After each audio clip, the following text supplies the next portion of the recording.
Dire-diretsyong kita sa mga dairy farmers at mas pinasiglang local dairy industry ang misyon ng Dairy Training and Research Institute o D3 sa UP Los Baños. Binisita namin ang kanilang pasilidad para alamin ang kanilang mga programa at iba't ibang mga produkto para sa mga Pilipino.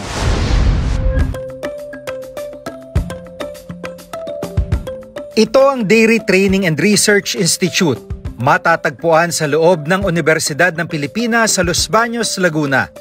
Kamusta na nga ba ang D3 sa pagtupad sa kanilang mandato na tulungan ang industriya ng pagatasan?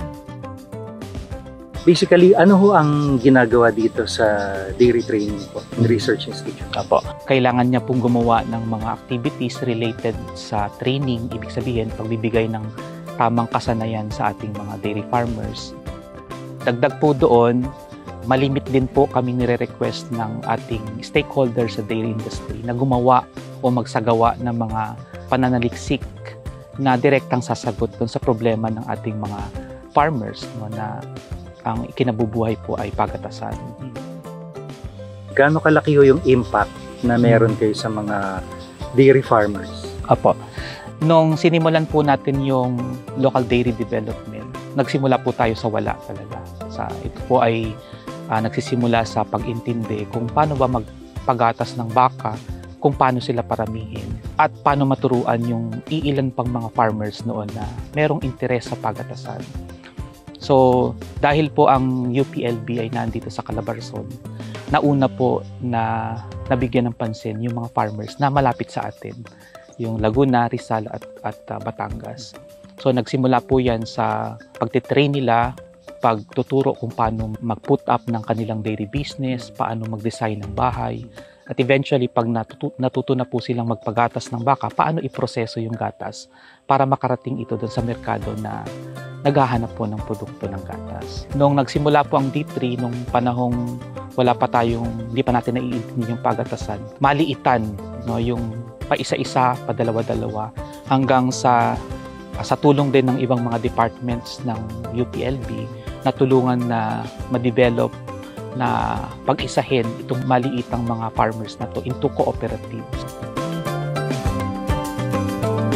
Bukod sa pagbibigay ng training at pagsasaliksik sa iba't ibang dairy technologies, nagpoproseso at gumagawa rin sila ng iba't ibang produkto mula sa gatas ng baka, gaya ng fresh milk, flavored milk, at pati na rin iba't ibang klase ng keso. Kwentuhan niyo po kami dun sa paggawa niyo po ng cheese. Paano ba ito nagsimula? At alam ko matagal na ho itong ginagawa ninyo. Sige po. Ang paggawa po ng keso ay talagang parte po yan ng industriya ng pagatasan. Hindi lang po dahil sa ang keso ay parte ng ating pang-araw-araw na pagkain, kung hindi malaki din po ang naitutulong ng cheese processing sa pagsiguro ng kita sa industriya ng pagatasan. Masasabi po natin na hindi lang po makakapagsiguro ng dire-diretsyong kita para sa farmers yon, sa farmers itong paggagawa ng cheese, kung hindi somehow value adding din siya, Sir Jiggy. So tumataas din yung potential for farmers to earn kasi nagkakaroon ng value adding dun sa kanilang raw milk na napoproduce. Dun sa milk production muna, malaki pa rin ho bang kulang? Marami pa rin ho kayong kailangan? May targets ho ba kayo dito? Opo.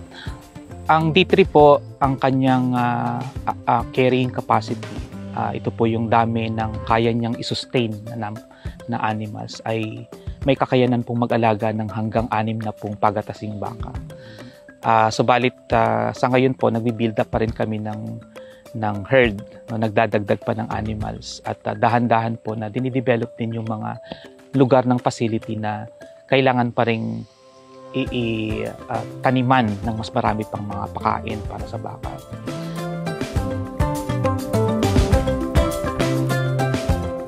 Mahaba pa raw ang lalakbayin ng industriya ng pagatasan para maabot ang mga adhikain nito.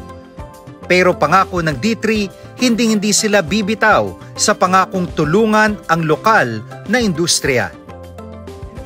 kami po sa Dairy Training and Research Institute ay patuloy po na gagawa ng mga training activities at mga produkto na kailangan po para sa patuloy na pagsikla at pagyabong po ng ating local dairy industry. Yung production po natin ng mga produkto, sisikapin po natin pataasin pa. Kasunod dito yung pagdami pa ng mga research animals natin dito sa facility.